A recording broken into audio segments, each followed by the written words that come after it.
Good afternoon, everybody. Thank you for joining the webinar today. We'll be starting shortly.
Good afternoon, dear trade partners.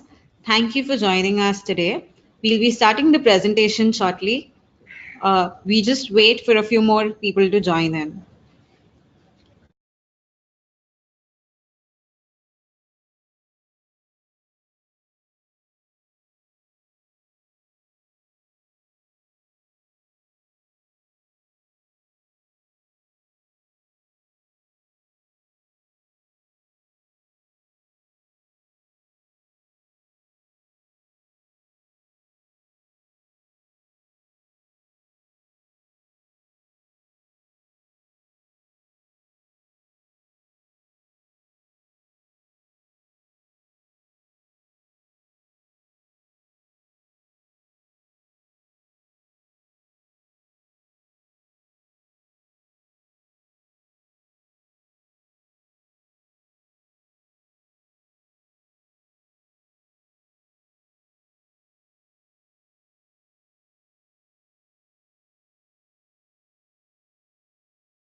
Dear trade partners, good afternoon and welcome to the webinar. I am Amreen Chogle from TravelBiz Monitor and will be your moderator for today's session. Thank you so much for taking out your valuable time to attend this webinar. Today we have with us Air New Zealand and Tourism New Zealand. From Air New Zealand, we have with us Ms. Dhruti Tokrani, Sales Manager, India. Dhruti is in the travel industry since 25 years with airlines such as Delta and Indigo for last 12 years and with Air New Zealand since 2 years. She is looking after India sales predominantly on the west and south market. From Tourism New Zealand, we have with us Ms. Kanika Arora, Market Development Manager. Kanika has an experience for over 12 years in the travel industry. She primarily looks after the North and East markets and is undertaking market and trade development activities across the country for a year now. Joining her will be Ms. Marcel Follet, Head of Operations Consul Immigration of Visa Services from Immigration New Zealand, Mumbai. In this webinar, they will offer insights into the various tourist offerings by New Zealand through an interesting presentation. Please participate in the polls that will be taken during the presentation. After the presentation, there will be a Q&A session where they will be addressing your queries. At the end of webinar, a window will pop up for a quick survey. Kindly fill in the required details. Now, just a quick note on the logistics. All of you are on mute mode, and in case you have any queries, you please type your questions in the question tab present on the top right corner of the screen on the webinar's control panel. The control panel can be minimized or maximized by clicking on the orange color arrow. Please note that your questions will only be answered at the end of the webinar. So let's start with the presentation now. Over to you, Dhruti.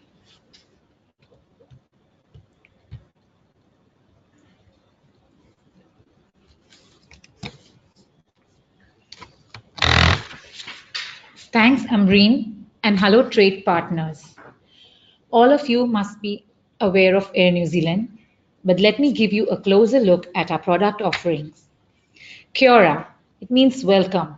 So let me welcome you aboard Air New Zealand. Together with Singapore Airlines, who are our partners, our joint venture partners, we take our packs to Air New Zealand from 11 points in India. As you can see in this slide here, SQ and Silkair, that is Singapore Airlines and Silkair, fly jointly from India into Singapore from 11 points. From Singapore, we partner with SQ and together we have 3 flights to Auckland, 1 to Christchurch and 1 to Wellington. However, please note that the Wellington flight is via Melbourne and you need to inform your packs to ensure that they have a transit visa for Australia.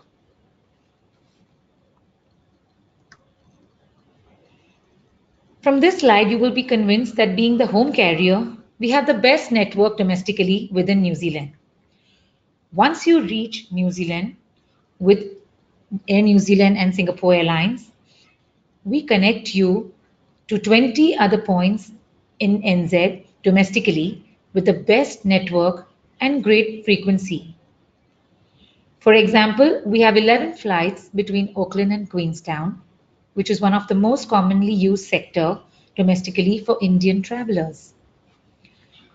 This ensures your passenger have flights to fall back on in case of any flight cancellation or delay. Alternately, we have a range of aircrafts to quickly replace any cancelled flight due to technical reason, if any, of course. Our international network is also very extensive. So for those giving their packs round the world tickets can make the most of our network.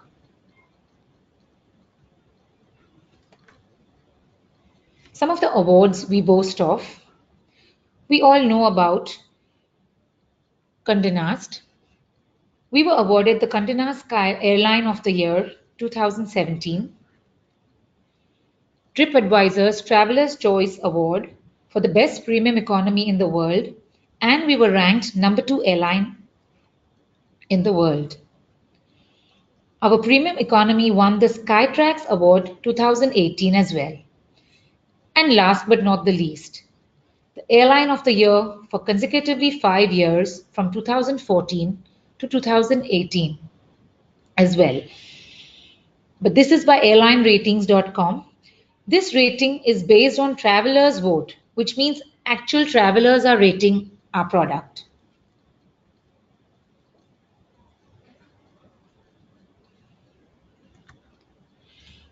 This slide shows our partnership with all these airlines of Star Alliance. We're the proud members of Star Alliance. We are one of the 27 Star Alliance partners. With our joint alliance, you may have many interline pricing options. Although our special fares are aligned with our partner Singapore Airlines, but you can use the joint Star Alliance network to build itineraries.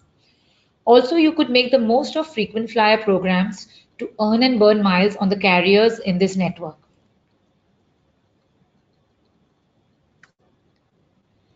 This slide is self-explanatory. Our partnership with Singapore Airlines is a lot to us. It means everything to us because they are the airline that takes our passengers into Singapore. Together with our joint network, we have brought New Zealand closer.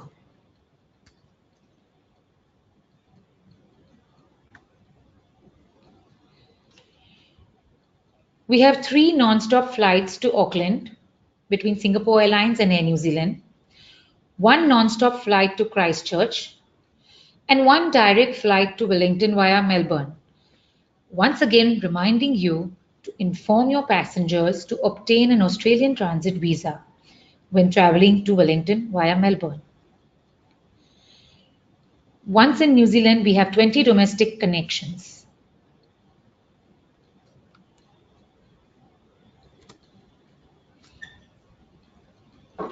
Effective 28th October 2018, we have added 1 more flight between Auckland and Singapore. With this, we have 3 flights between Singapore and New Zealand on which we both code share.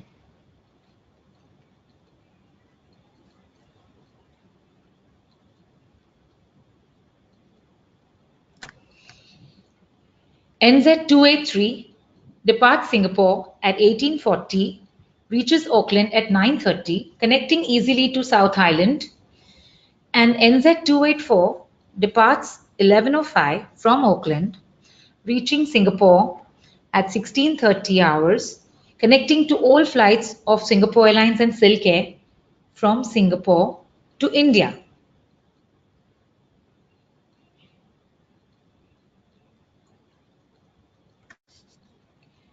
For some of our flights that make your packs wait in Singapore for a few hours, please note that transiting Singapore is actually a boon.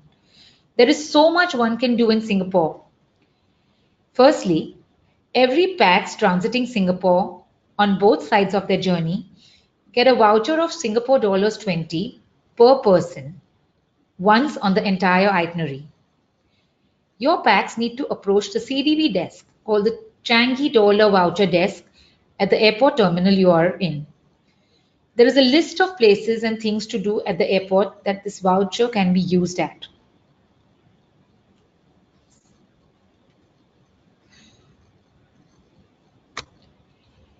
There's more. For PAX whose transit time is more than 5.5 hours, can take one of the tours from City Tour or Heritage Tour. These tours are free of cost and PAX need not have a transit visa or a visit visa for Singapore. They need to approach the desk and surrender their passport. And they will be directed to the coach and will be brought back to the airport. Obviously, they will not be allowed to leave the coach. PAX traveling on Air New Zealand and Singapore Airlines or Silk Air, ticketed and operated flights in and out of Singapore can secure your seat 72 working hours prior to arrival in Singapore so that the packages are not sold, the tours.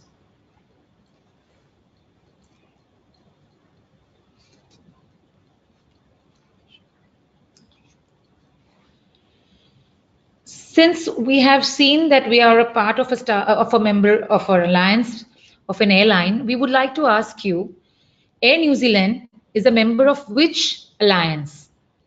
One World, Sky Team, or Star Alliance?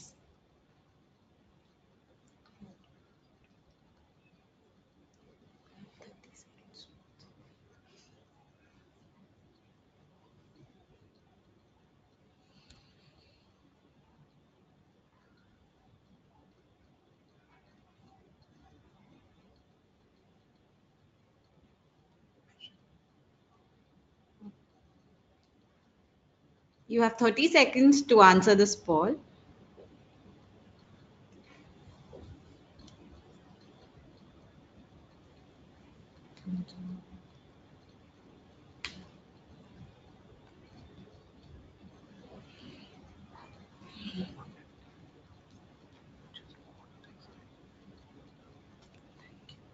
Thank you.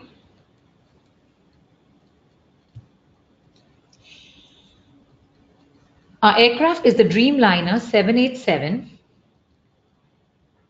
with 18 business premier seats, 21 premium economy seats, and 263 economy class seats, which include 14 economy sky couches.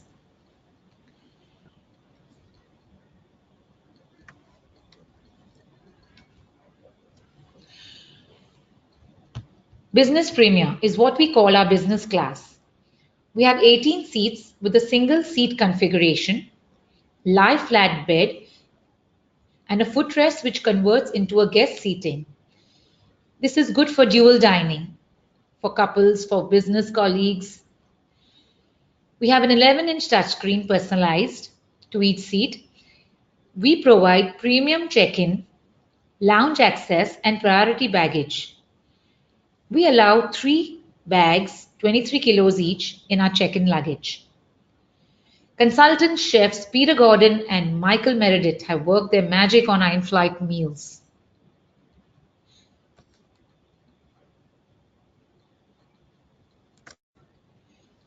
A closer look of the Business Premier cabin.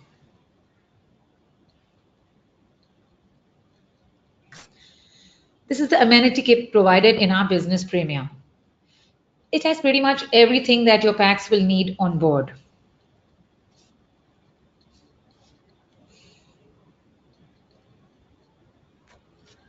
This is our world-renowned premium economy with 21 seats configured 232, personalized 11-inch touchscreen here as well, and 41-inch seat pitch with a 9-inch recline. Premium check-in and priority baggage is a feature here as well.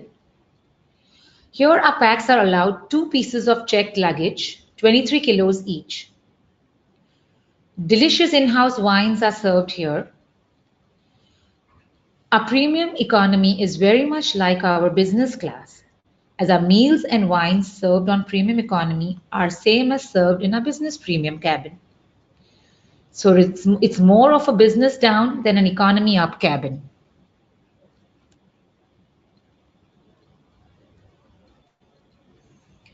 This is a closer view of the premium economy.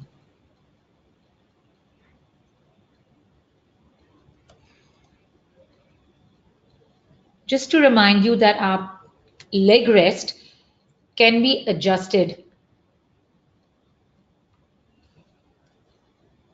This is the amenity kit in our premium economy as well.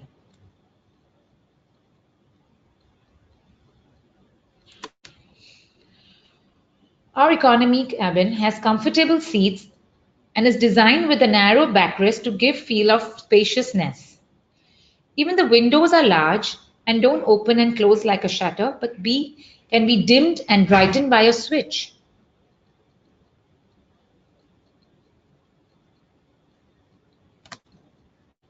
This is how it looks from close.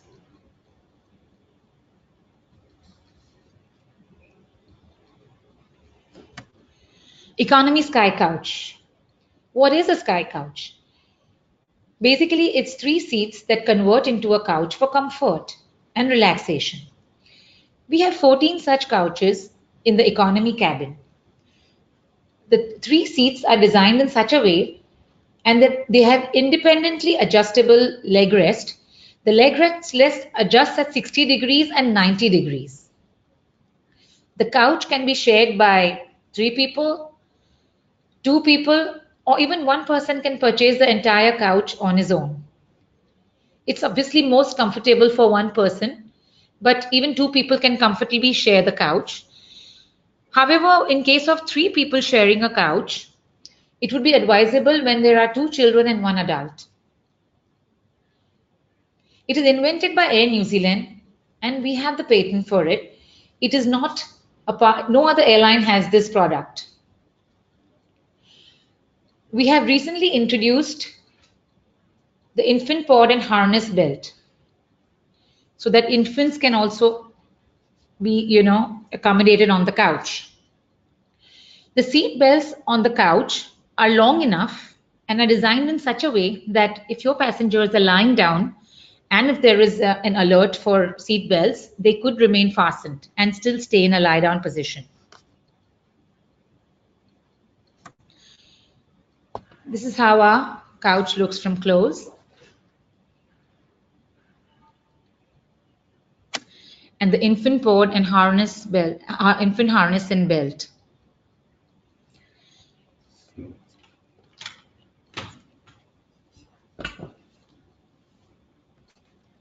Economy Sky Couch rates. Now, how does one book the Economy Sky Couch? You need, depending on the number of passengers that are going to share the couch, you need to book that many seats on your GDS, whether it's Amadeus, Sabre, or Galileo. And then you need to book the couch via EMD. Let's say you have a couple traveling and would like to share the couch and wouldn't like to share the third seat with somebody else. You could buy 2 tickets in economy class, and the cost of 2 tickets, in addition to 499 New Zealand dollars, and the couches for them. Assuming 3 people want to share the couch, ideally when it's 2 children and 1 adult, the cost of the couch is 200 New Zealand dollars. Let me highlight here, it is not 200 New Zealand dollars per person, but it's 200 New Zealand dollars for the entire couch in addition to 3 economy tickets. When you're sharing the couch for 2 people, it's $499 for the entire couch, not $499 into 2. These rates are one way. So if your passengers are traveling Singapore, Auckland and Auckland, Singapore and using our Sky Couch in the flight, they would have to pay this amount twice. And obviously there may be some passengers who may want to buy the full couch for themselves. They can do so by paying $999 New Zealand dollars and the entire couch will be theirs per way. This is fantastic for those passengers who are actually wanting to lie down, feel the business class comfort, but not really want to spend for a business class ticket. They will purchase 1 ticket plus $999.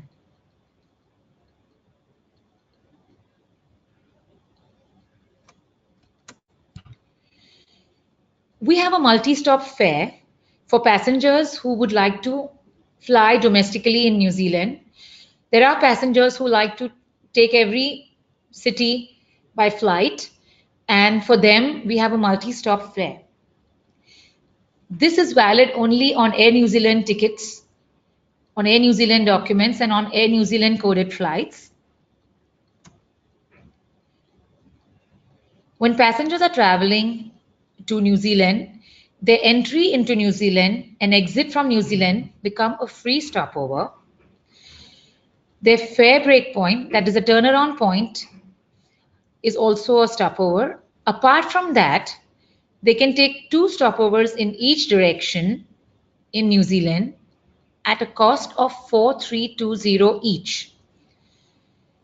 Let's take an option 2, India, Singapore, Christchurch.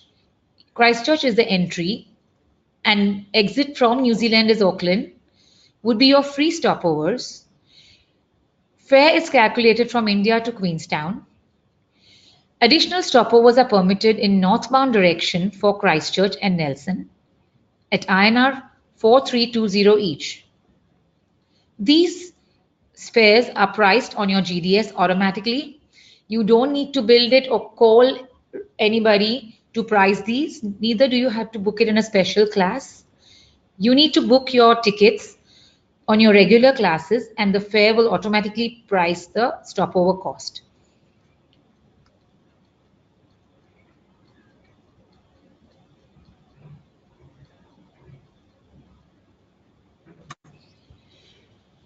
Apart from these fares, we have add-on fares to South Pacific and Australia at only NZD 200. If your main ticket into and out of New Zealand are on Air New Zealand, you could book add-on fares to Australia, South Pacific for just 200 New Zealand dollars. One way, of course. Let's take an example of Fiji. We have 19 return services from Auckland, Wellington, and Christchurch to Nadi, and the add-on fare would be only $200 from these places one way when you combine it with our NZ fares. Standalone Nadi fare, return fares are approximately $600 New Zealand dollars.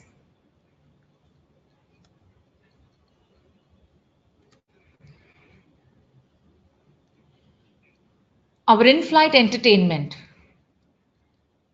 personal on-demand touchscreen entertainment, movies, TV shows, sports channels, games, seat-to-seat chat, music.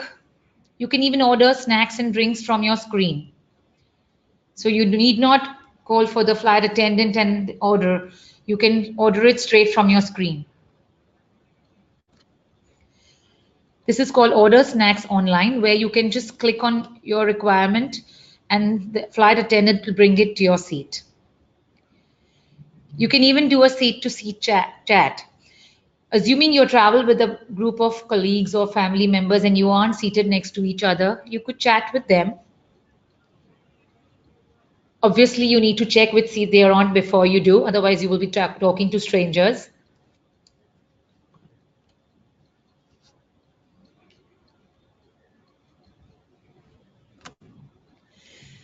Cuisine and wine. Great quality food and wine are two of our greatest pleasures, and New Zealand is renowned for both.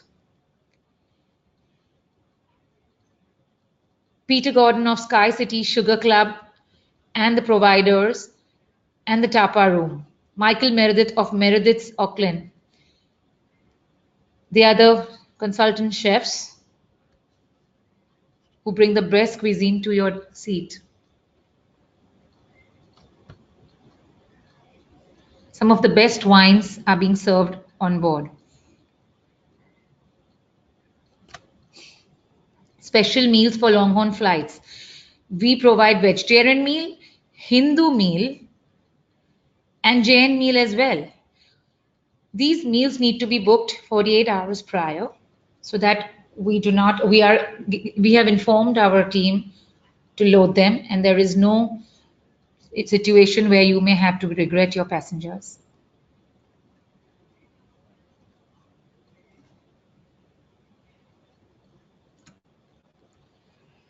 Our New Zealand domestic fares, just to highlight something, we fly to 20 domestic destinations around New Zealand and there is a choice of fares for every route. So please select the fare that is as per your passengers or travelers' requirement. There is only seat, perfect for those who like traveling light or heading on short trips, no baggage. Then there is a seat plus bag. It's ideal for longer trips where there may be a small bag that your passengers would like to carry. There's also a flexi time fare. So it allows you to change flights to an earlier or later for the same day of travel, of course subject to availability. And there is a flexi date fare. This is fully refundable. It lets you change your flight, date, time, destinations, and allows you a bag. So when your passengers ask you for a fare, and in a particular class of booking, you may see various fares for a particular class, let's say a victory class. Please select the booking, the class and the fare as per your passenger's requirement, because you do not want that a business traveler wants to change and you've given him a only seat fare and then he is unable to do any changes. At the same time, a business traveler may want to make many changes, so you need to give them the flexi date fare, even though it is slightly more expensive, because it would be worth giving him that fare so that he can make his changes. All this information is loaded on our agency website, which I will share with you soon.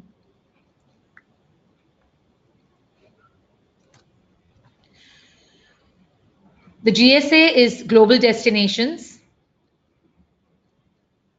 Global Destinations represents Air New Zealand all over India.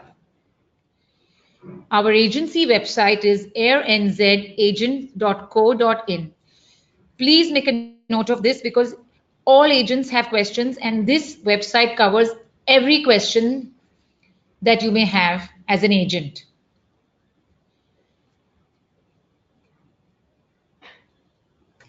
Of course, feel free to get in touch with us on our phone numbers or email.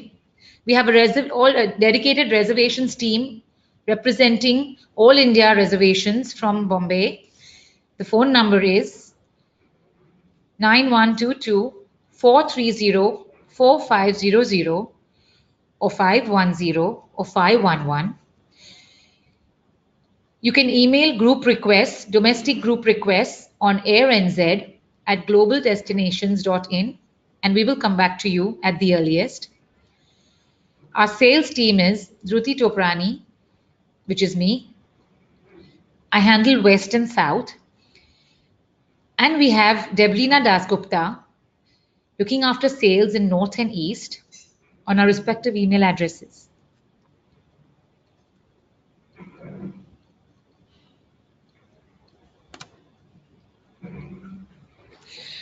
Now that you reached New Zealand by Air New Zealand and Singapore Airlines, I will hand it over to Amreen to take you forward. Thank you, Ms. Ruthie, for the wonderful presentation. We now have Tourism New Zealand, who will be presenting to you shortly.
Thank you for staying online.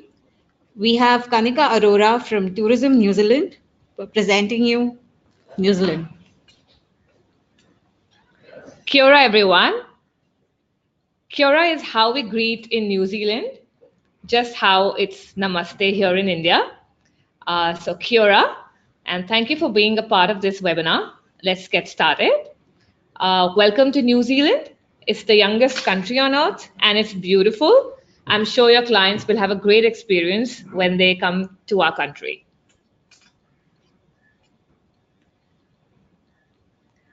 Just a little overview of what we're going to go through today in our New Zealand journey.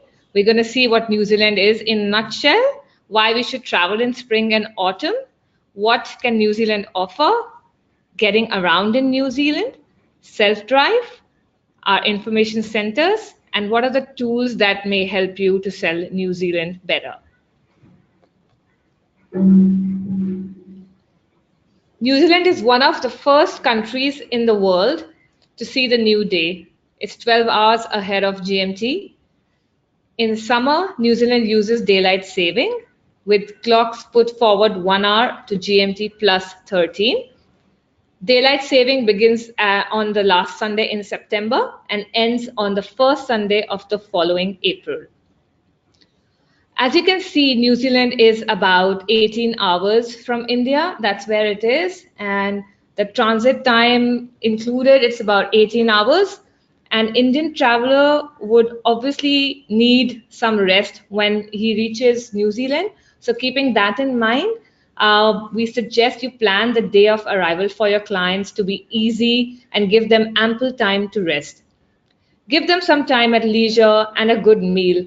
That way, the body gets adjusted to the time zone and they are fit to enjoy their holiday. Now, before I go further on, would like you to answer the following question, please. You're going to get 30 seconds to answer the question. Here we go.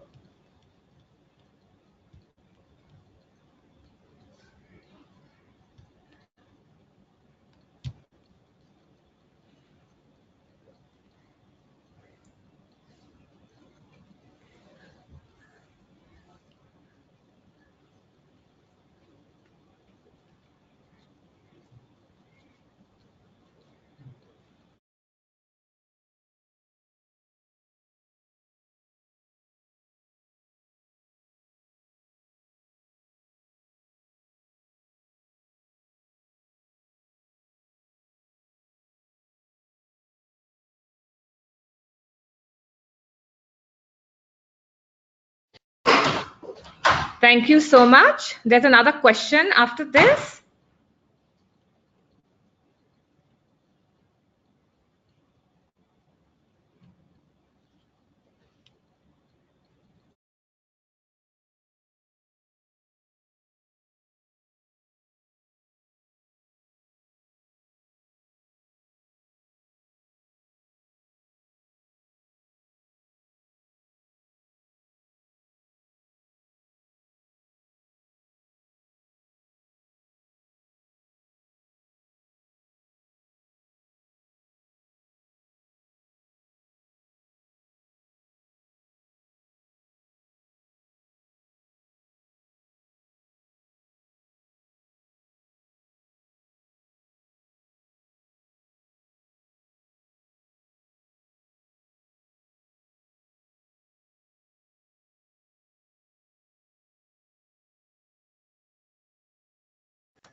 Thank you. So I see all of you know New Zealand pretty well. So that's great. Let's see some facts about New Zealand here. So the country is the size of Great Britain or Japan with a population of 4.7 million. That means about 15 people per square kilometer, sorry. So if you want to put things in perspective, population of Delhi is over 25 million. So you can imagine the kind of people, the amount of people you would see in the country. You'll see more open spaces and it's going to be a beautiful experience for your clients. And as per the question, a lot of you have answered it correctly. Wellington is the capital of New Zealand. And as you can see in the picture, there are two islands, the North Island and the South Island that comprises of the country, which are separated by the Cook Strait. And there is a small little island at the bottom called the Stewart Island. The coastline is about 16,000 kilometers.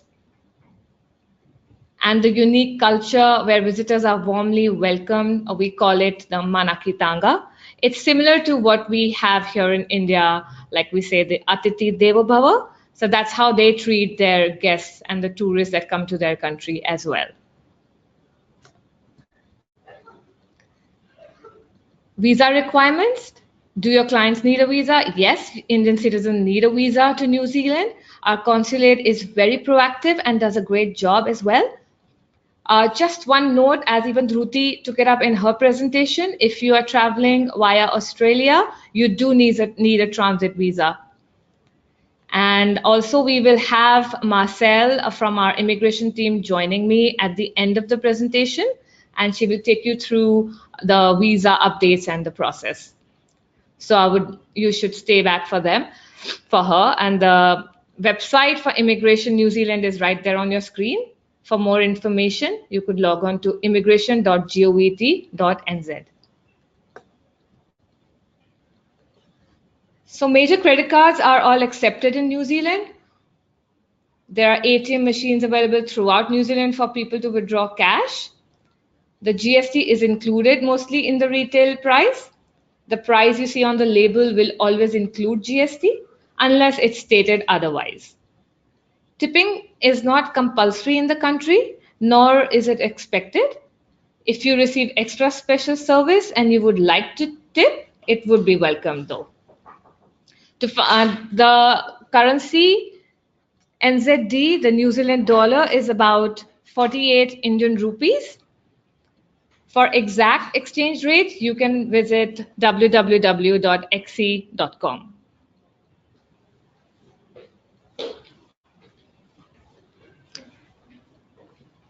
Just airline updates. So these are the airlines that we use that travel to New Zealand. Air New Zealand is our national airline, which Dhruti just spoke about. Apart from that, we also have Singapore Airlines, Malaysia Airlines, Thai Airways, Qantas, and Cathay Pacific.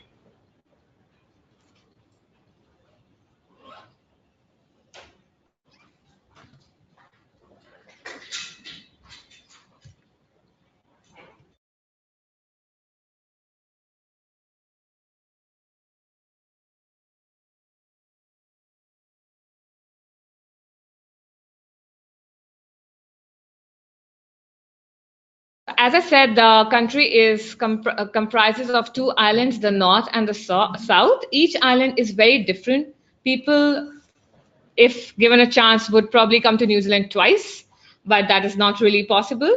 So it's not realistic for everyone, though. So it's good to know the differences between the two. The North Island, in brief, it's got warmer climate. The weather is more temperate and less extreme than the South Island. The warmest places include the Bay of Islands, Coromandel, etc. It is more populated than the South Island. Majority of people in New Zealand live in Auckland, followed by Wellington and then Christchurch in the South Island. New Zealand's population basically looks like an ice cream cone. The further down the country you go, the fewer people you will find. The driving times are shorter in the North Island. Some of the main tourist attractions are closer together than in the South Island. So the drive times are sometimes shorter here. The landscape is also flatter than in the South Island, making the driving a little bit easier. And the North Island is more cosmopolitan. Auckland is the largest city and is where you will find most of the larger designer labels, etc. Shopping is very popular in Auckland as well. You'll see a lot of geothermal and volcanic scenery in the Northern Island, as it's home to Rotorua, our geothermal capital. Auckland actually sits on 48 dormant volcanoes. Let's look at the South Island now.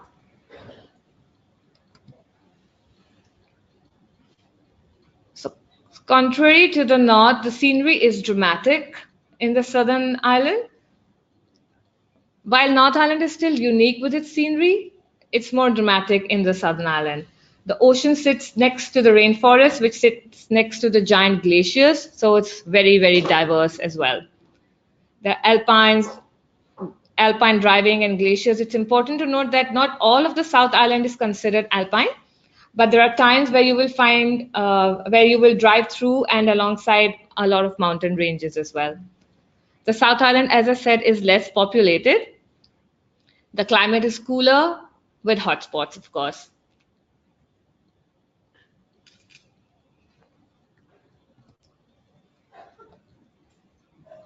Let's just look at the seasons in New Zealand.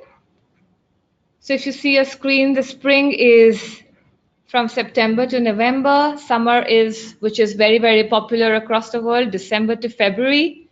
And autumn is March to May. Winter basically starts mid-June to August. So the high season in New Zealand is the spring summer months, basically November to March. And the low or the shoulder season in New Zealand is generally the autumn and the winter months, which are April, October.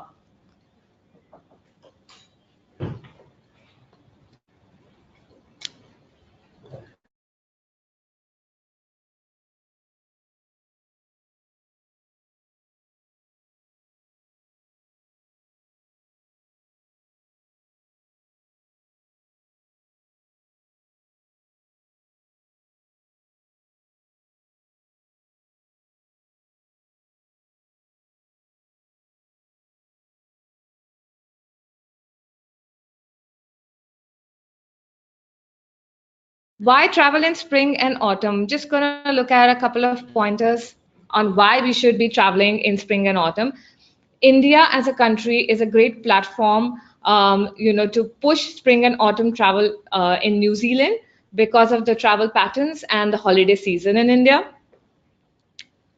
You get better availability of airfares and ground product. The fares are competitive. The itinerary is flexible. You can plan better. It's less busy, so you have the space to yourself. The weather is more settled. It's great for outdoor activities.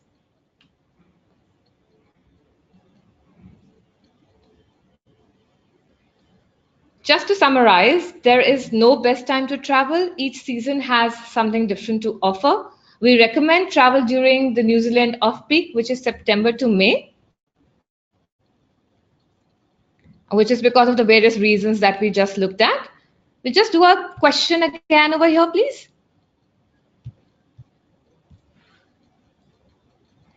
Give me my phone.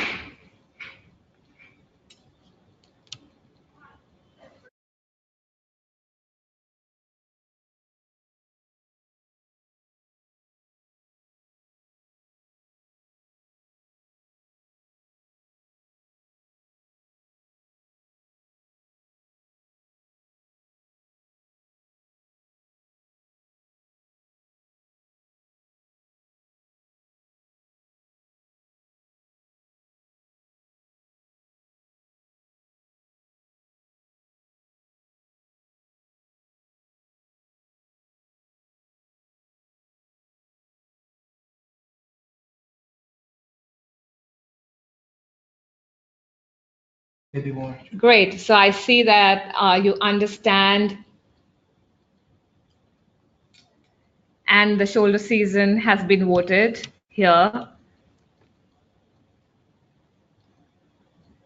Thank you.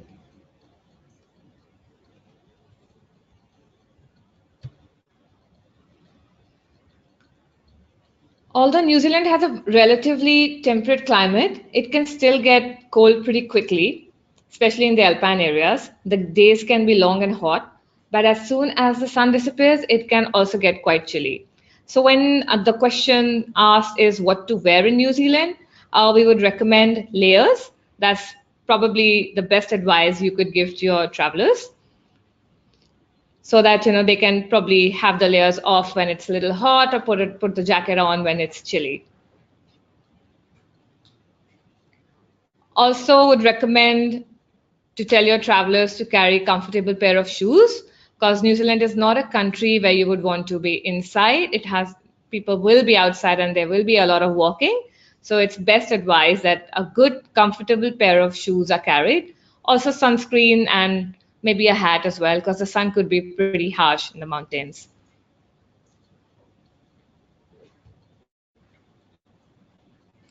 What can New Zealand offer?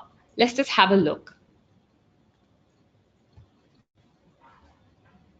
Everything is close by, and when we say that, we mean that in one day you can go from snowboarding or skiing in the mountains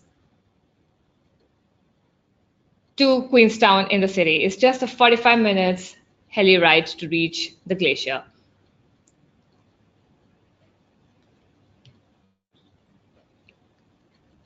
The people are warm and friendly. New Zealand people are very open and friendly by nature and usually happy to stop and talk to visitors. People often return home commenting on the friendliness of New Zealand people and speak of how genuine they are. So if you get lost or if you need any information or stories told, I'm sure your clients are going to have a lot of fun talking to the natives out there in New Zealand.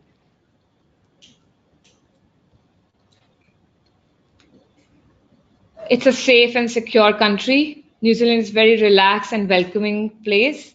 It's a secular country and different lifestyles are welcomed and accepted here. The police force is strong in New Zealand and all criminal matters are taken very, very seriously. They're often on the roads ensuring motorists are obeying the road rules, etc.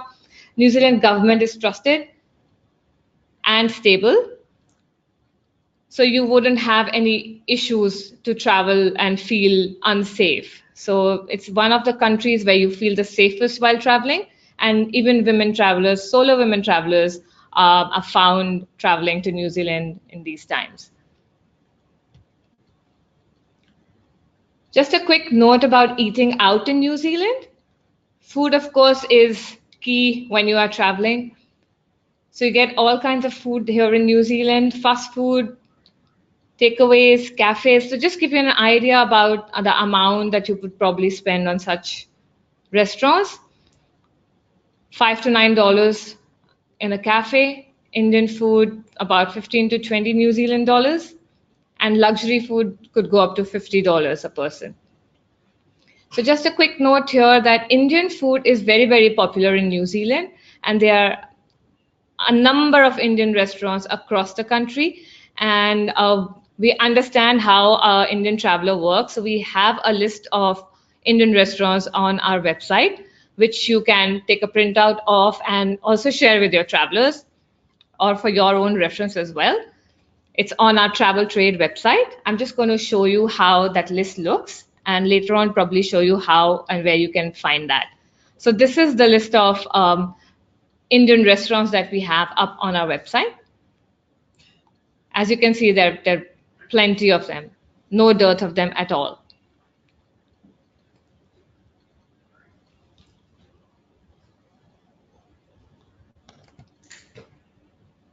And what do you do when you get there? So these are a couple of experiences that you could look at while your client is visiting the country. Wildlife in New Zealand is not the kinds you would normally imagine. It's more like a marine wildlife that you'd find there, dolphins and whale watching and beautiful birds in the national parks out there. Food and wine are major attractors in New Zealand. Wine in New Zealand is scrumptious and a must bring home as well. A lot of people travel to New Zealand to experience the food and wine culture there. Hiking is not very popular as yet in the Indian market. However, we see more and more people enjoying it. So if required, please check with your DMC or inbound agents for options, because it's really popular in other countries. Middle Earth is, if you've heard of movies like Hobbiton and Lord of the Rings that was shot in New Zealand, the set of Hobbiton has been maintained as is, and it is now a major tourist attraction.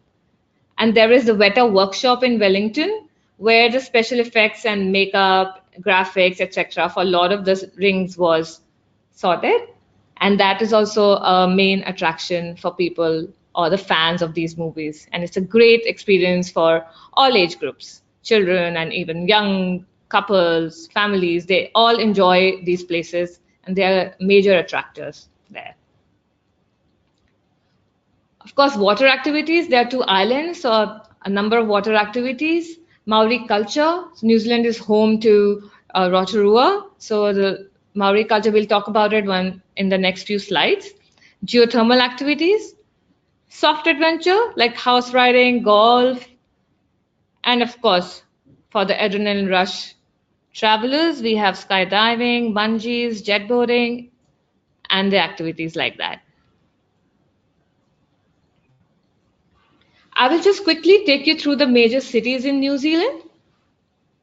Auckland here is the biggest city. Almost 1.4 million people live here. It's cosmopolitan and lots of great shopping. It has enough shopping opportunities to probably test out anyone's credit card limits, from high-end designers to a simple street market. Your client will find whatever it is they're looking for and much more. As New Zealand's largest city, it's also the gateway, international gateway as well. There's something for everyone in Auckland, and it's really relaxing and invigorating. We'll just look at our other experiences in Auckland. Many of New Zealand's award-winning restaurants are here, as well as plenty of lively little cafes serving the best espresso ever tasted. As New Zealand's largest city, there is something for everyone, as I said, and your clients can just take in the sun at one of the many restaurants or cafes and savor some of New Zealand's best wine at the vineyards, or take a short ferry ride to explore one of the surrounding islands in the Hauraki Gulf.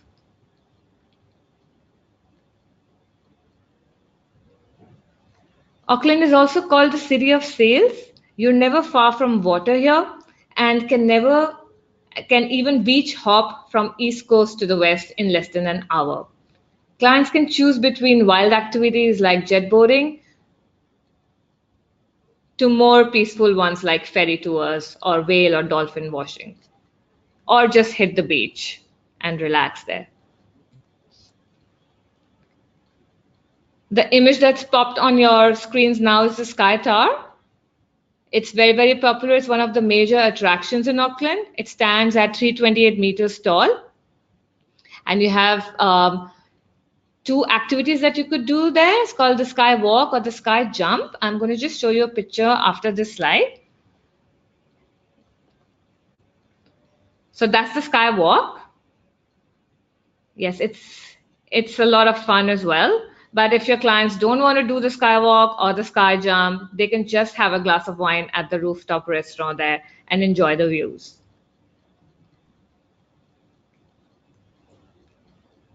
Apart from that, occupying a unique heritage building, you see this is the Auckland Museum, which boasts of both traditional and contemporary art. So for the history lovers or the literature lovers, there is something for them as well in Auckland. So your clients can take in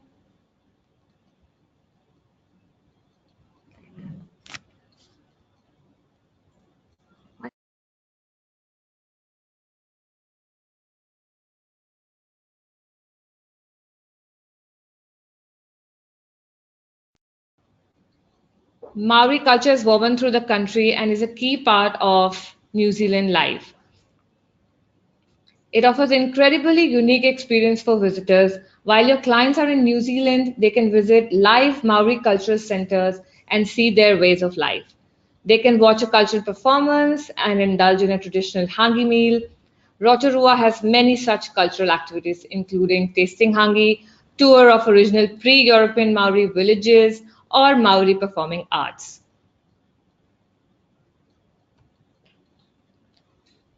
That's the traditional hongi.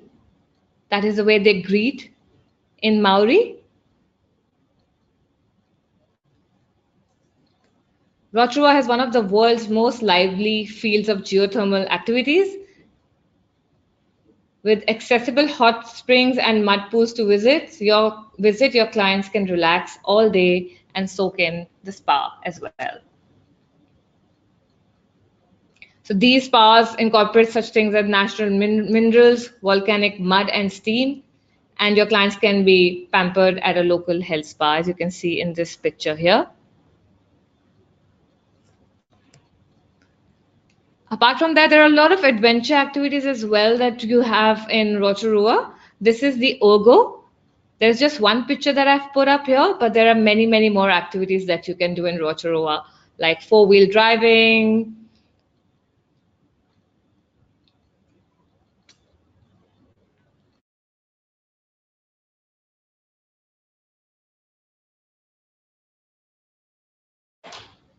a lot of cultural experiences. Wellington has a lot to offer to the visitors. It's the capital city, it's sophisticated, and it's a boutique city, as we call it. If you can see in the pictures, that's the Wellington cable cab. We've got the National Museum, And at the bottom on the left-hand side is the Weta workshop that we spoke about. And on the right-hand side at the bottom is the Parliament building. So it also boasts of a wonderful architecture. That's how Wellington looks by the night.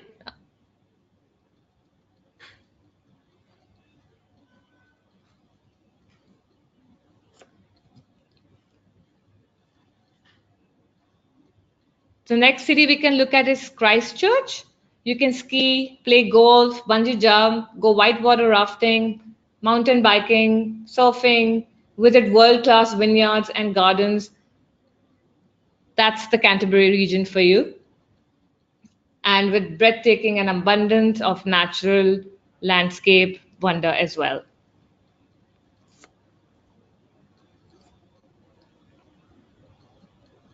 Now, everybody knows Queenstown, right? I'm just going to take you through a couple of pictures here. Lakes, fjordland, glaciers, and it is also the adventure capital. Renowned for being a thrill seeker's paradise, Queenstown continues to push the boundaries with what it has to offer. Queenstown offers year-round experiences utilizing its heart-stopping surrounding to the maximum. Whether heading to the mountains during the winter or basking in the sun and enjoying the lakes or rivers during the warmer months, Queenstown has a long list of activities for your clients.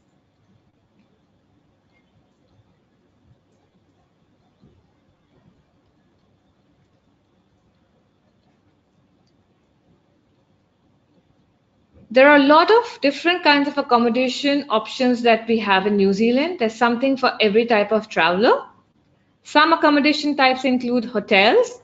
We have some international chains like Hilton, Accor, IHG, and other New Zealand chains as well, like the Heritage Hotels Group or the Scenic Hotels Group.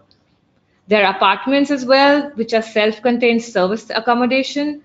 It's great for families. We have motels, which are cheaper than hotels, and you can just probably have that option as well for your clients.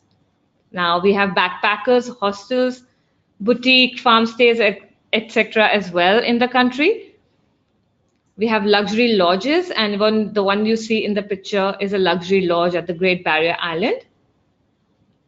Apart from that, we also have camping grounds, which is becoming a popular choice in New Zealand. And we also have holiday homes, which are also becoming very popular these days. Getting around in New Zealand is easy. There's good public transport service connecting most part of New Zealand, offering your clients flexible options in well-regulated and safe environment. Let's just look at a couple of options that we have. Domestic flights, you can pretty much get anywhere. Major cities, secondary cities, outlying islands like Stewart Island and even Great Barrier Island. So we have flights from each city to each city, and we'll just look at the domestic airline network shortly. Visitors can just arrive into their international airport and then connect to a domestic flight. So major airlines, as we can see, are Air New Zealand and Jetstar. We have other secondary airlines as well, but they are smaller aircrafts. That's the National Air Network. So you can see there are flights from each city to each city. So no dearth of flights. You can reach whichever part of the country through air as well.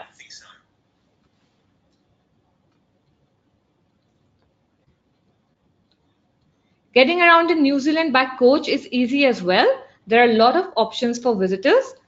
Independent hop-on, hop-off style, great one for freedom travelers who want to see the country at their own pace. Or there are also guided tours, which a lot of operators offer, which are escorted tours for visitors who want everything taken care of. That's the National Coach Network. It's the Intercity Group. They have their own website where you can go and book the coaches.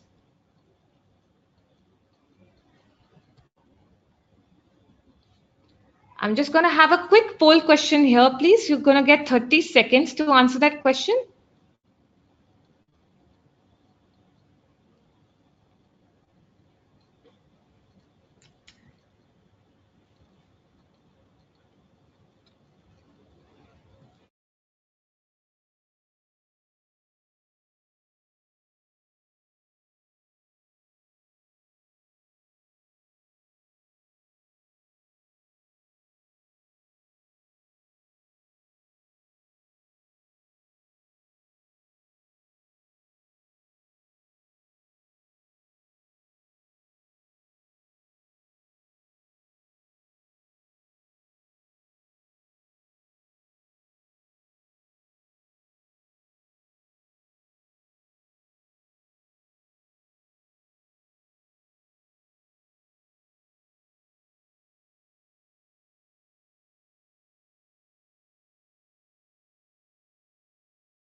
All right, great. So 80% of you knew that the Cook Strait separates the North Island from the South Island. That's a great number.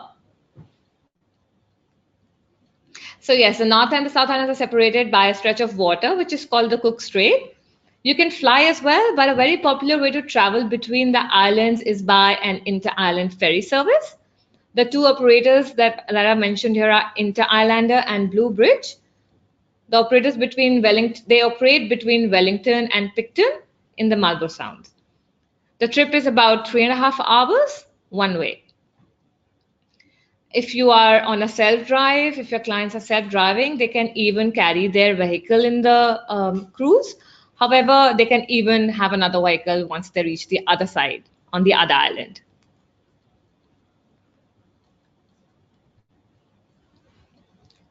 There are train services as well, but not to every corner of the country. Three main tourist trains, as you can see on screen, are the Northern Explorer, the Transalpine, and the Coastal Pacific. Out of which, of course, we have all heard of the Transalpine, which is truly one of the world's greatest scenic train trips through the dramatic contrast of the dry beach forest and the tussock land on one side of Alps and lush green landscapes on the other. So that's a must do for a traveler if you've got the time. And you could probably add this in your itinerary going forward.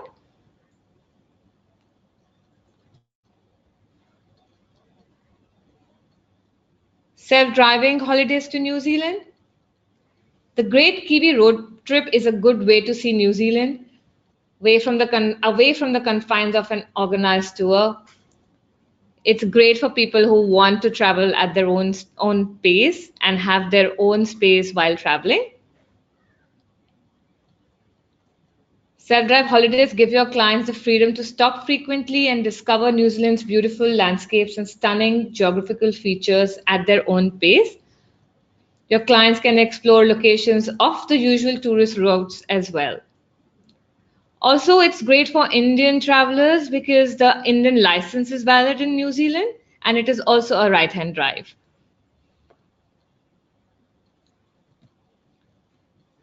While a self-drive trip is an excellent way to explore New Zealand, driving conditions in New Zealand could be more challenging than your clients are used to. Even though it's a right-hand drive similar to India, they need to be well aware of things like weather extremes, narrow windy roads, and different road rules before they begin on their journey. Make sure your clients are informed as they can, possibly before embarking on their New Zealand journey. Just a few tips that you can see on your screen. To keep left, always drive on the left-hand side of the road. Drive refreshed. If, as I said earlier, if you're arriving from a long flight, ensure that you are suitably rested, that you give your clients some time to rest before they set on a self-drive holiday. Many roads have varying conditions and can be narrow and windy and cover hilly terrain as well. So you must advise your clients of the same. Outside of the main cities, there are very few motorways. Most of the roads are single as well. So it's important to advise your clients of the conditions that they may find on the New Zealand roads. For photo, you must tell them that they should stop only at designated areas for photo opportunities and not just stop anywhere because fines in New Zealand are also taken pretty seriously. And also you must inform them of the weather conditions in New Zealand, depending on the time of the year that they're traveling, and also look at how New Zealand could probably have all seasons in one day as well. For more information, I would suggest you get on to drivesafe.org.nz.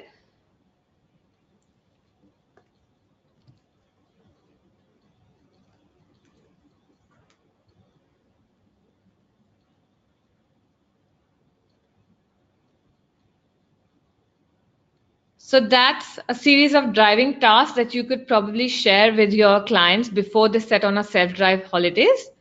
It's The website is on the screen. It's like a practical lesson on how to drive on New Zealand roads.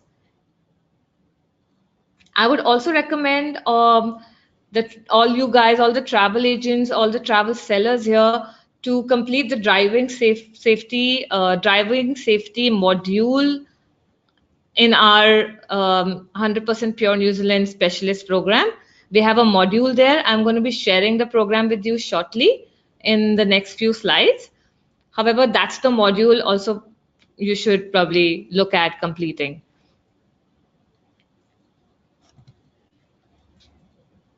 So these are the kind of conditions that you might find on New Zealand roads. Even without highway roads are relatively congested with few trucks and motorbikes sometimes. If the clients are used to driving in the city, they should take care when driving in New Zealand's open country roads.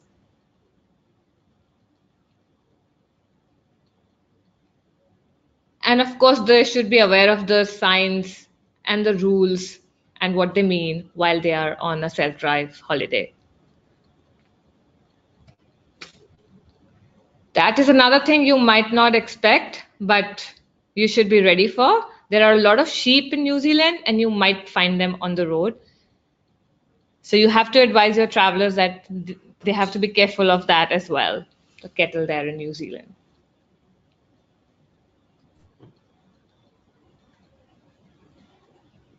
New Zealand's Visitor Information Network provides visitors with accredited information centers in over 90 locations throughout New Zealand. Make sure you advise your clients to look for eyesight visitor information centers. If you see on the image on your screen, the right-hand side, the eye in green and sight in gray, that's the symbol for eyesight. And that's what they should look at if they are lost or if they need any kind of information on the way in their holiday.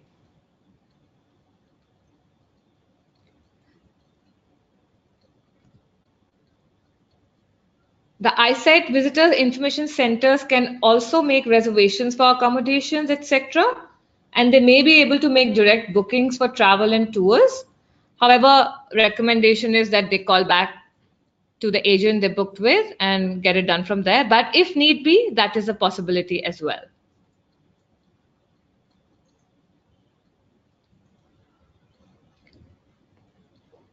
Now moving on to how we can help you sell New Zealand better.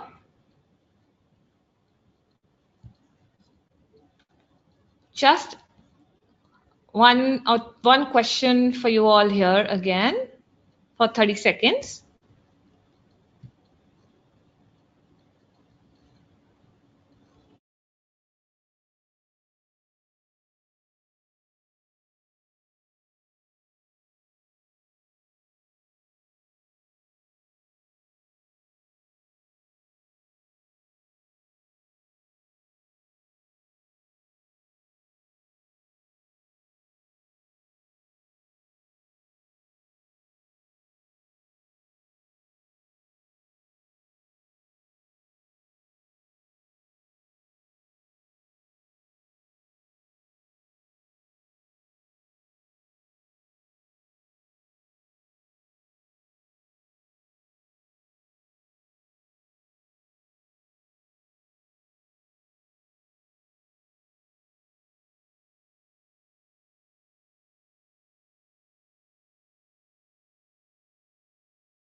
Okay, thank you for that.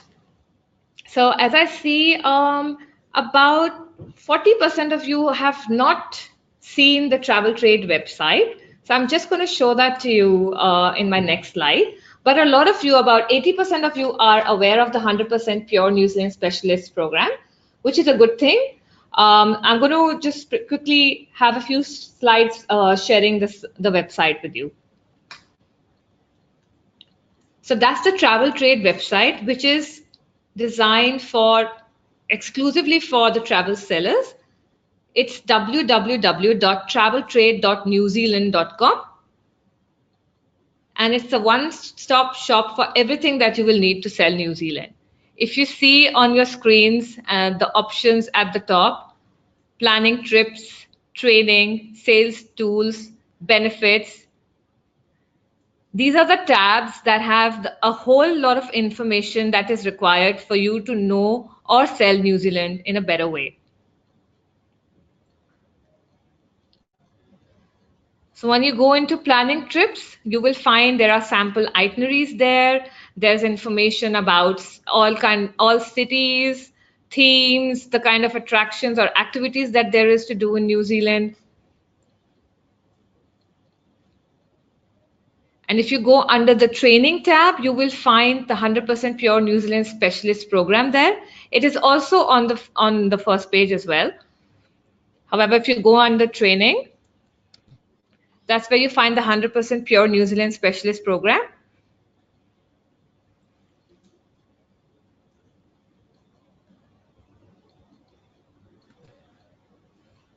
So there are 3 levels to the program. You have to register online on our website for the specialist program. And once you do that, you need to do 10 online modules, which are very easy to do. It takes not much time, and you can complete this, say, in a week's time at the max, if you do maybe 2 modules each day. So once you do the 10 modules, you become a New Zealand specialist at the bronze level. However, now that you have attended this webinar, you are eligible to be a silver level specialist, because that's what you need to do to become a silver level specialist. However, it has to be in a hierarchical manner. So you need to first go and do the modules and then upload your training details, and you would probably be the silver level specialist there.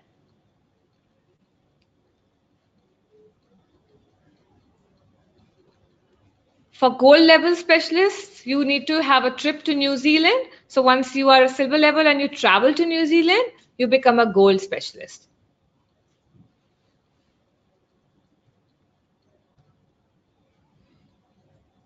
Another reason that you must do this program is that you get a listing on newzealand.com, which is our consumer website.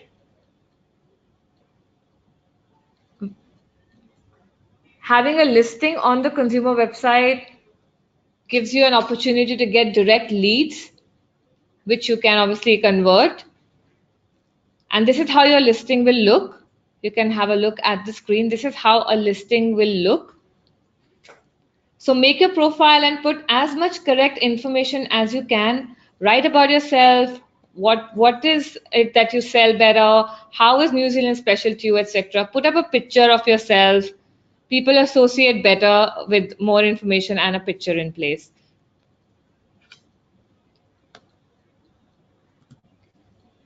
Now you may ask how to become a gold specialist, because it's not easy for everyone to travel to New Zealand. So here we give you access to the Explore New Zealand program. It's a discount program for travel sellers who are visiting New Zealand and is exclusively for specialists. So if you're wanting to travel to New Zealand, and this obviously will give you an opportunity to become a gold level specialist as well. So it's available to all frontline agents who are selling New Zealand and have completed the 10 modules. You get more than 1,000 discounts and even free of cost offers. It is also applicable for your partner, whoever travels with you. Maybe the discounts would vary. Maybe you get, like, for example, a 70% and your partner gets a 50%, but that all information you can probably see once you log in and want access to this program. So these great variety of discounts will give you an opportunity to experience a fantastic product firsthand. And of course, ability to improve and increase sales after you return back from New Zealand.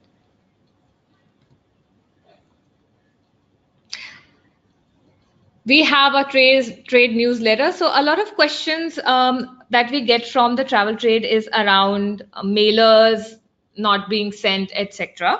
So just to make that clear, we do not really send a lot of mailers into the market. We have an e-newsletter which you need to subscribe to. So please do that now on our website. Subscribe to our trade newsletter to stay up to date with the product developments and insights, events, etc. that we do in market.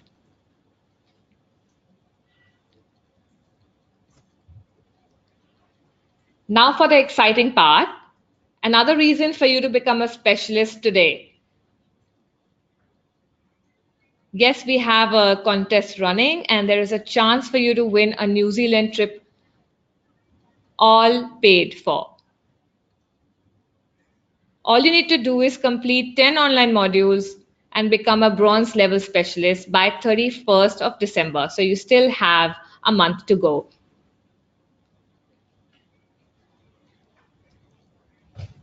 Thank you, everyone. I will now request Marcel, who has joined us, to please take over from here and take you all over the visa process and updates. She'll be with us in just a moment.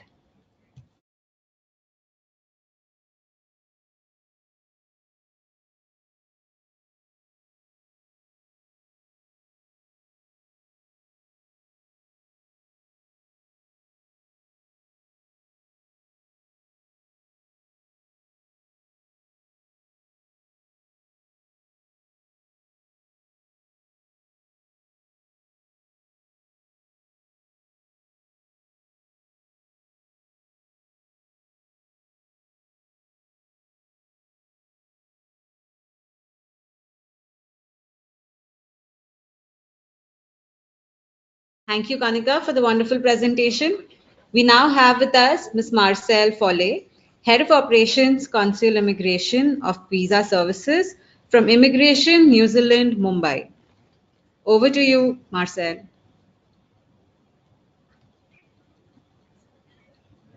Okay, it's great to be here today to give you an update of where Immigration New Zealand is at here in India. So I just thought I'd very briefly, for those of you who don't know, talk a little bit about Immigration New Zealand's changing operating model. So over the past few months, we've been changing the way that we do things and the way that we operate. And we're really encouraging people to lodge their visa applications online, and soon that will be the main avenue that people can use. We've also changed our model in how we process applications into 5 sectors, so business, education and tourism, community and specialists. And we're closing or converting some of our offshore sites. So each office will have a special sort of area that they process. So by the end of 2019, we will have closed 12 offshore immigration offices and 2 onshore ones. So for visitor visas, those applications come early next year will be moved to our hub in Beijing. So what we're trying to do by making this change is deliver faster, more accurate and consistent decision making for everyone. And one way we'll do that by bringing work into one hub means that people become specialists, which increases the productivity. We're looking at ways to make application processing quicker for you, and a lot of what you can do for us is making sure that you know what documentation we need and send that information to us. And then we know that applicants are genuine and will comply with their visas. You'll note, for those of you who have been to our website, that we've got a really good checklist on there for the documentation that we need for clients from this market, from India. Okay, so this graph here that you can see on your screen talks about the growth that we've seen in visitor visa applications from the Indian market. So in October this year, we accepted 5,276 visa applications, and that compares with 5,030 that we received this time last year. November's tracking a little bit slower, but we're still anticipating that we'll reach around the 5,800 visitor visas for November.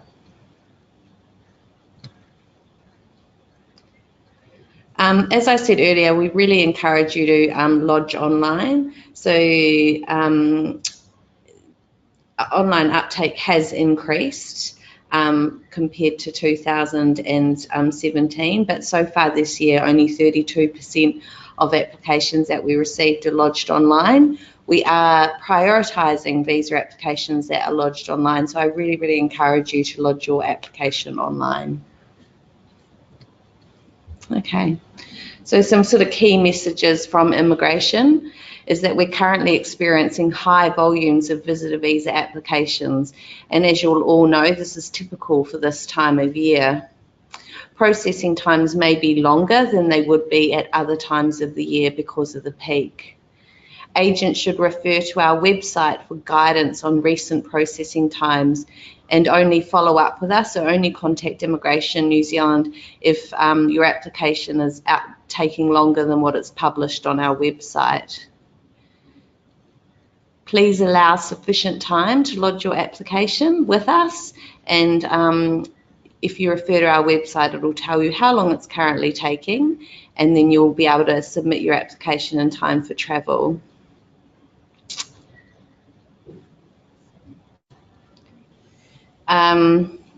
We really require you to submit all the relevant documentation with your application. As I said earlier, on the website it details what that information is. If you don't provide what we need, you may experience longer timeframes. And if you're submitting applications where the information's not in English, we'd appreciate it if you'd include translations, but that doesn't appear to be a problem in this market. Your client may experience longer timeframes if the information needs to be verified to ensure that we're making a good decision, and clients who pre-purchase travel will not be prioritised. What we're seeing is people lodging applications and then booking travel to try and get their visa quicker. And as I said earlier, applications lodged online will be prioritised than those submitted in paper. So how can you help us?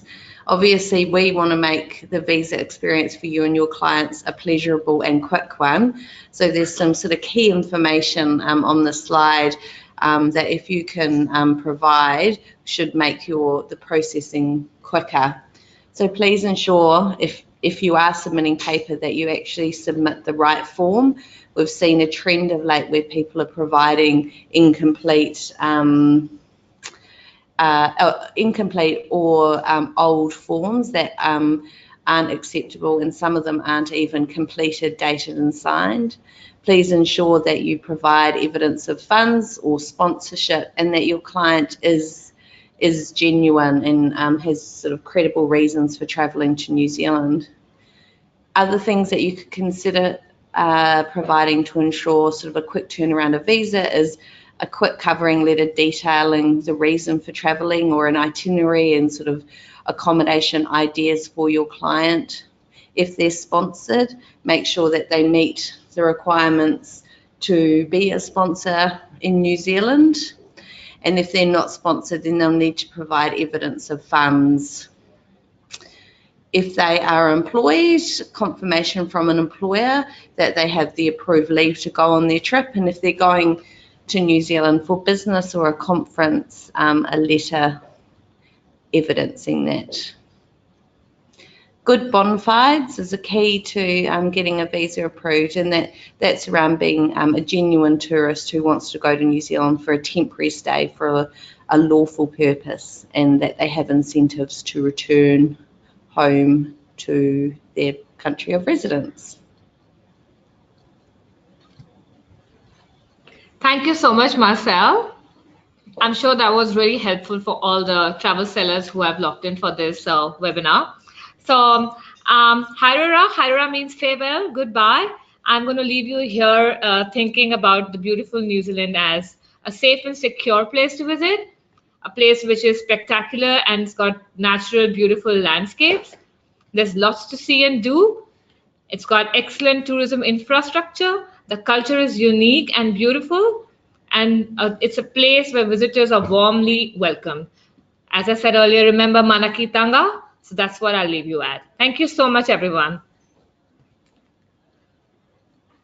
Well, that ends an insightful presentation from Dhruti, Kanika, and Marcel on how to sell New Zealand. I'm sure you'll have gained valuable insights from the webinar. We will now start with our Q&A session where the presenters will answer your respective queries.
So there's a question that is Tanuj Panola has asked, is there any direct flight available from India? Hi, Tanuj. We, as Air New Zealand, do not fly from India. In fact, no airline flies direct from India into New Zealand. However, to fly fastest into New Zealand, you have the option of taking Singapore Airlines and Air New Zealand code share. Depending on which city you're in, the flights of Singapore Airlines connect you into Singapore, and from there, it's Air New Zealand or Singapore Airlines flights.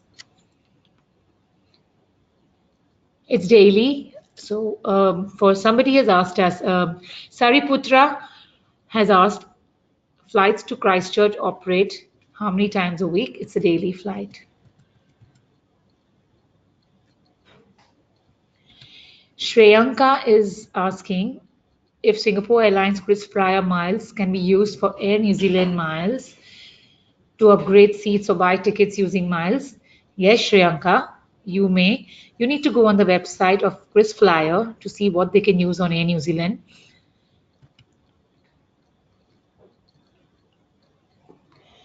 Shreyanka again, regarding student baggage, there is no special student baggage allowance. However, student can purchase additional piece from Singapore to Auckland by paying 200 New Zealand dollars in Singapore airport. They need to separately pay for Bombay, Singapore at Singapore airport.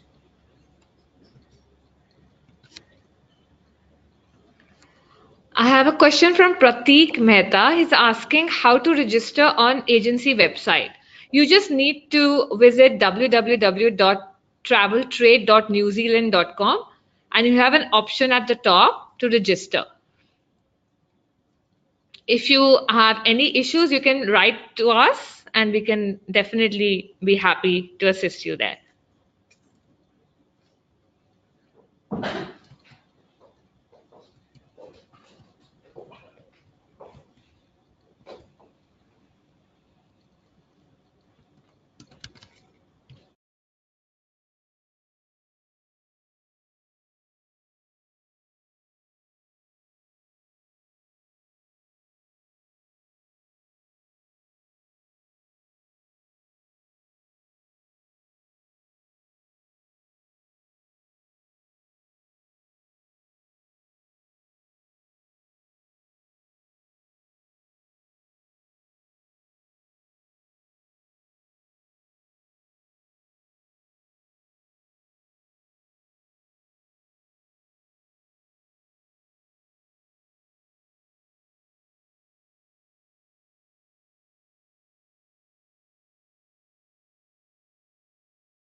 There are a couple of questions where a lot of you are asking about the agency travel website link. I'm repeating it here. The website is www.traveltrade.newzealand.com. In case if any of you face any issues in logging in or registering, please do write back to us and we'll be happy to help you there.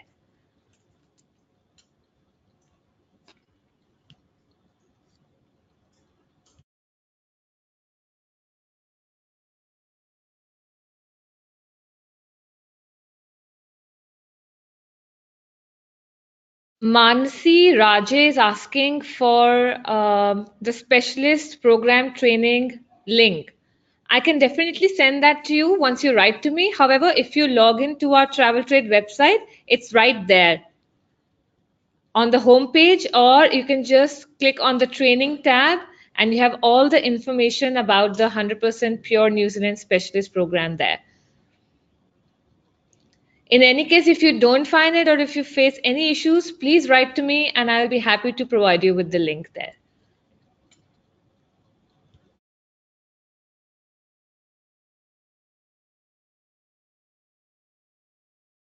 Chandrasekaran has asked about sample itineraries. So as I said, once you log on to our Travel Trade website and you go under the planning section, you will have sample itineraries there for your reference, which you can obviously customize or even use as is, depending on the requirement of your client. You can, yes, you can filter by leisure or honeymoon or adventure or even regions like Auckland or South Island or North Island.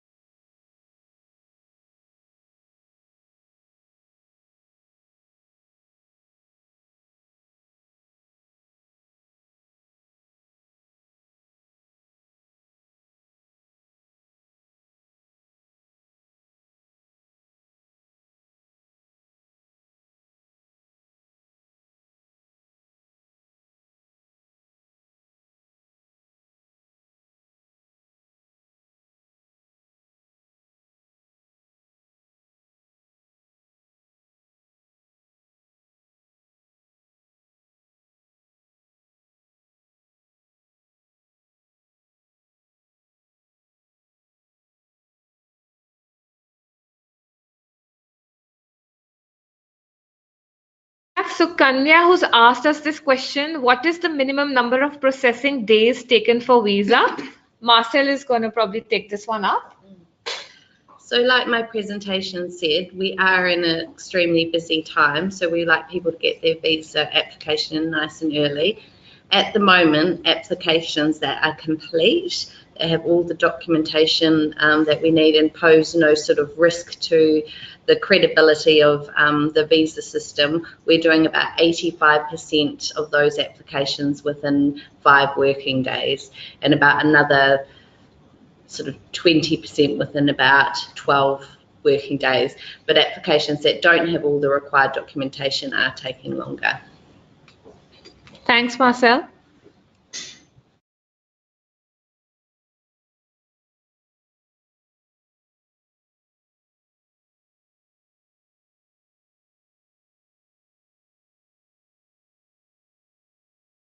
Purvi Patel has asked this question. She says, what is the best time for Indian traveler to visit New Zealand and avoid high season surcharge?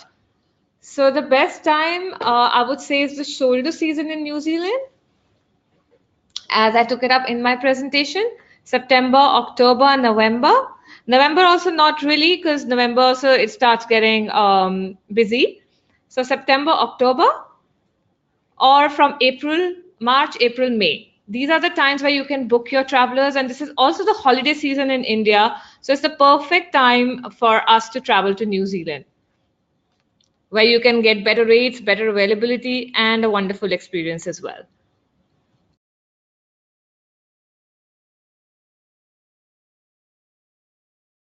All right, this is the last question, and a couple of you have asked this question about the DMC list.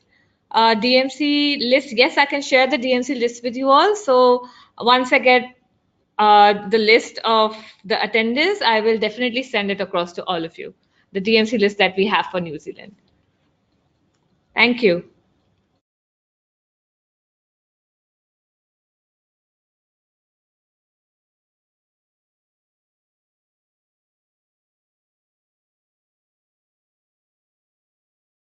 A big thank you to all of you and to Air New Zealand and Tourism New Zealand team. We are positive that you have learned some new facets of this destination, which will help you sell New Zealand more effectively to your clients. Just a gentle reminder to take up the survey that will appear on a separate window after you end the webinar. For any queries, you can get in touch with Kanika and Ruti. Their contact details will be shared in the follow-up email with an e-certificate of participation. Thank you, everybody.